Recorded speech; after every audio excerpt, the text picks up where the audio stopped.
Hi everyone, this is Sarah from Japan, and today I want to do kind of a report, I guess you could say that, on, I just wanted to clear up some things. I wasn't planning on making a video today because I haven't been feeling well, and my throat itches, and I've been sucking on these strepsils all day.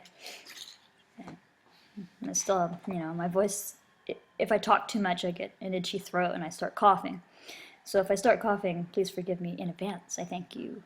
Anyway, a lot of my friends have been reporting to me about and asking me questions, and I've seen this on YouTube as well from other YouTube people that I know.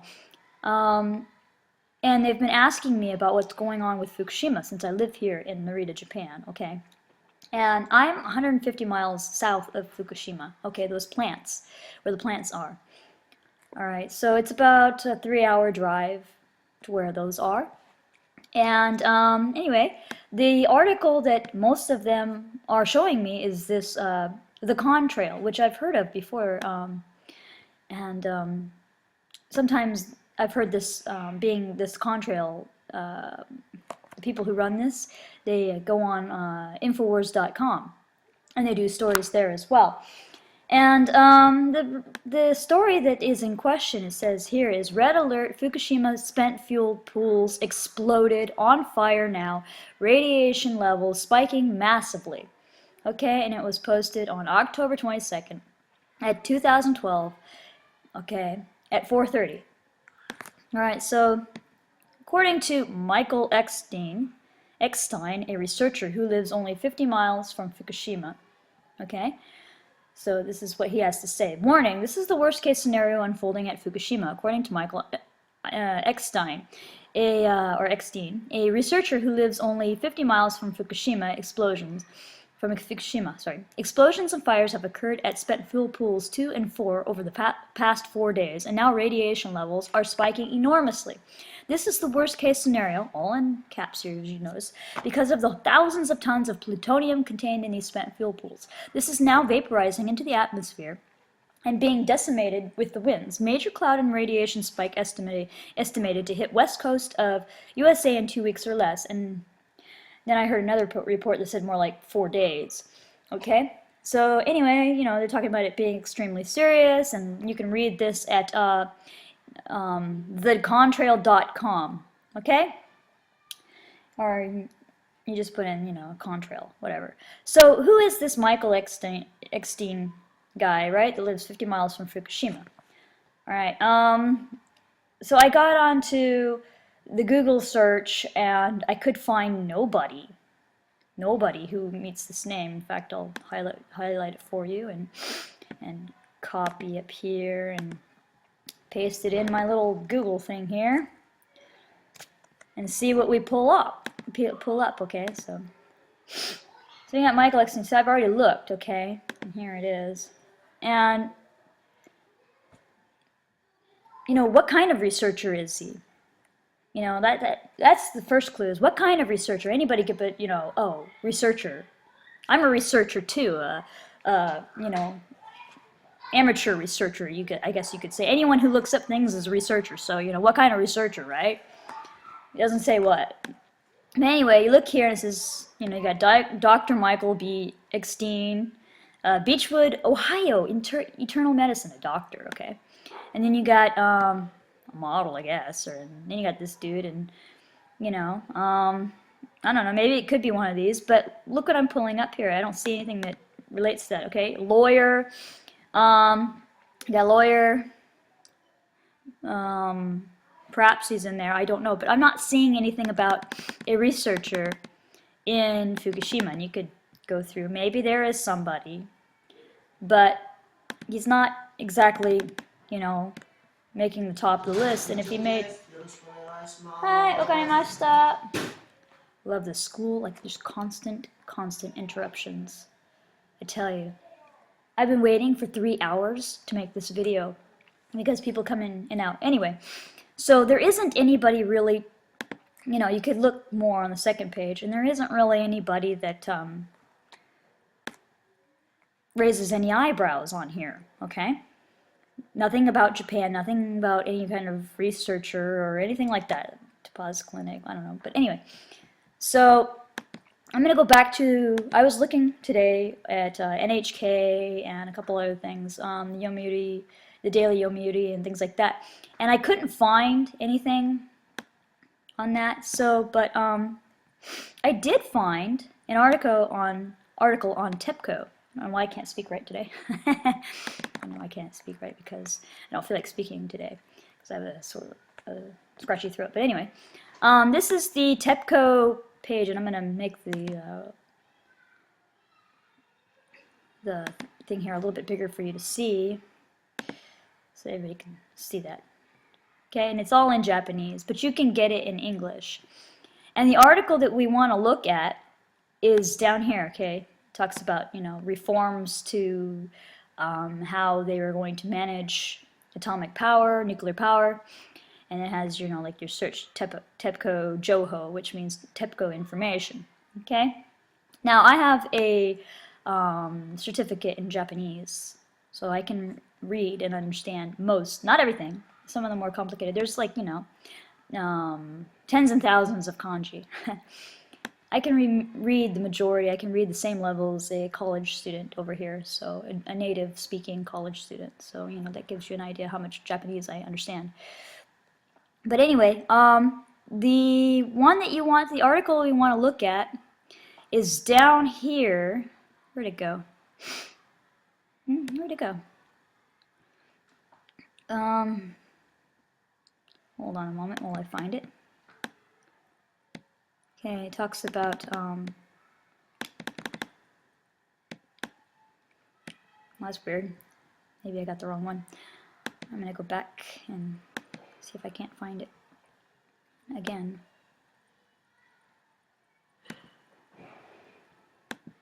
Find it. And nope. Hold on for a moment. While I go back. Sorry, guys. Okay, I think this is it. Okay, so here's a press release, okay, from TEPCO, all right? And it's for today. Oh, and actually, no, it's from the 19th. So it says here, press release 2012, Fukushima #1 reactor, 1 and 2. It says that there was a fire, kasai, this is the kanji for fire, okay, and this is the second report that they've put out. Okay, there was a fire at outside of the facilities, Shuhen, outside of the facilities of reactor 1 and 2 at, okay, or near, because it says Shuhen, near, the high voltage level, or high, yes, high pressure switchboard control area, okay? So anyway, it says on the 24th year, which is their Heisei, they count by imperial years. On October the 19th in the morning at 10:59, a person was patrolling the area, okay, and they noticed there was a fire in the grass, okay, as they were patrolling the area that morning. So at 11:02, they called the fire department. After that, this employee took a fire extinguisher, and at 11:12 they extinguished the fire. Okay, and then the fire department made sure the fire was out. They confirmed that the fire was completely out. Okay, so it wasn't a big fire. I mean, it was enough for this guy to put it out with a fire extinguisher. He put it out himself, just one guy. Okay. So it says that with this particular event, there are no injuries reported. Okay, and from as we stand now in the monitoring post, there are no similarities, nothing out of order here. It says at the plant, and nothing has caused any kind of disturbance at the plant. Okay, so according to the fire department, it says down here, according to the fire department at 12:07, they confirmed for positive that the fire had been completely wiped out. And it said that it burnt an area in the grass, mind you, of 20 meters by 20 meters, so 20 square meters. Some people are saying 4,000 meters. So one, there was no explosion. It was a small fire of 20 meters by 20 meters, okay? And it was put out by one guy. Okay, and it wasn't the number 4 reactor. It was outside of reactors 1 and 2, near the high pressure switchboard control center. Okay, so this is what they have here. Okay, it says 1 and 2 switchboard control centers near the plants 1 and 2. Okay, and it says yes, the exact measurement of the burn is 20 by 34 meters. Okay, approximately. So this up here is approximate 20 by 20 is the original thing, and then they said 20 by 34. It wasn't 4,000. Okay, but this report, it's a very short report. This is all there is to it. Okay, and when I was looking at this, okay, I got it off this site over here, and it's under down here. Okay. Oh, they've erased all this now. Great, they've erased it. But it was on there earlier in this area. But it was not on there in the English site at all. There's nothing about this fire at all on the English site. You can get on the English site and look through there. Oh, blackout precautions. This is something new. This is new. This wasn't on there like an hour and a half ago when I saw this article. So there are probably blackout precautions because of the weather. Today is we have tornado warnings, and there has been thunder and lightning and heavy rain, and it's just been really crazy.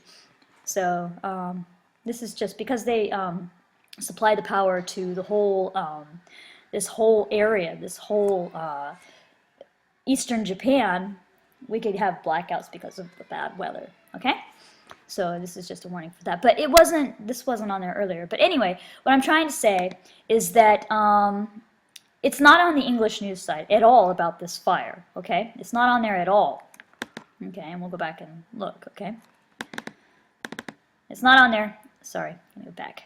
It's not on there at all, okay? Talks about compensation for nuclear damage, though. Interesting. And it talks about the current situation, but I read through these, and it's talking about the damage from the March 11 explosions and nothing more current, and you can go through there and look. And so, there's nothing current, really, on that. But, like, it's hard to tell. Most of our information that we do get here, the Japanese people, they're not interested really, and they believe that if it's scary, so if they close their eyes, and it's shogunai, that's their favorite word, so they can't be helped, and if they close their eyes to things, maybe it won't be so bad, and so, but deep down everybody knows, everybody is worried. I've talked to the Japanese people. Deep down people are concerned, but there's information and disinformation. And the disinformation, yeah, it's really bad here. I mean, my father-in-law has terminal cancer now. And my father-in-law is the 4th father in my school alone. Out of teachers, there's 25 teachers, and 4 of the teachers have had their fathers come down with cancer. And 2 have died in the last year. And 1 is in the hospital in critical condition. And my father-in-law had just finished his 5th session of chemotherapy. So yeah, this is a serious problem, but sometimes people blow things out of proportion, okay? Things that are not true, they provide disinformation for kicks. And that's sickening to think that somebody, trying to get attention would use our situation to get attention, to get kicks. They get kicks out of that. I don't know. It's exciting or something. Turns them on or something. I don't know what it does, but it's disgusting, and I wish people would stop. But just really look into things before you post, and just be careful, and just understand that not everything that is being said is true. All right, with that being said, I bless you all and I thank you for your time. I'm out.